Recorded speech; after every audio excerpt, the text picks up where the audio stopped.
aujourd'hui les défis de ce 21e siècle avec la crise dans le Sahel, la crise globale et aussi la montée des extrémismes de toutes sortes, mais aussi la montée de cet autoritarisme qui fait qu'aujourd'hui aussi l'espace civique est de plus en plus réduit dans beaucoup de pays. Donc je pense que les chantiers sont énormes. Oui, vous savez, les droits humains, c'est un éternel combat. Aujourd'hui, c'est comme en démocratie.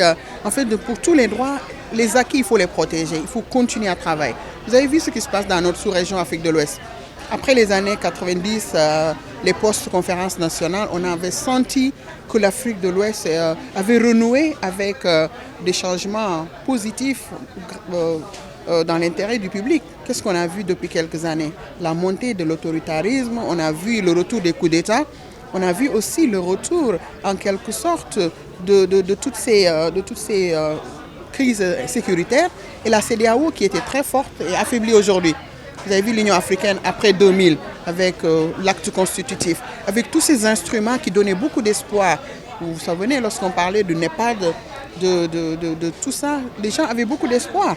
Le Mayeb et tout ça, aujourd'hui, qu'est-ce qu'il en est? Donc les cadres sont là, mais on note quand même un affaiblissement et un manque de volonté politique de part et d'autre qui fait que les défis sont énormes pour la société civile et pour les citoyens en général. C'est pourquoi il faut qu'on travaille ensemble et que les médias aussi relèvent les défis.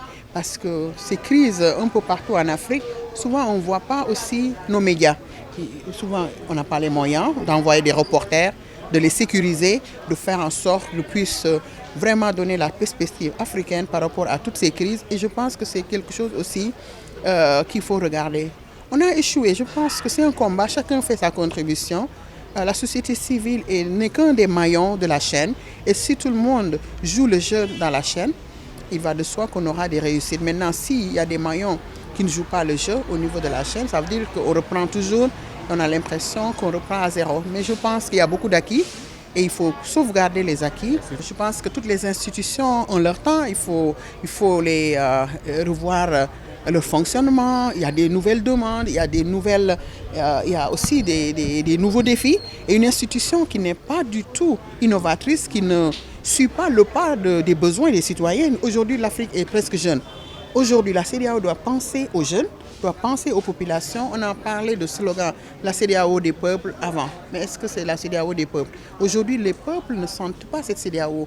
Lorsqu'il y a des crises politiques dans les pays, on ne sent pas la CEDEAO. C'est après, lorsqu'il y a de l'instabilité et que de changements de gouvernement qu'on sent la CEDEAO se déployer. Et je pense que la CEDEAO doit être en amont de ces crises.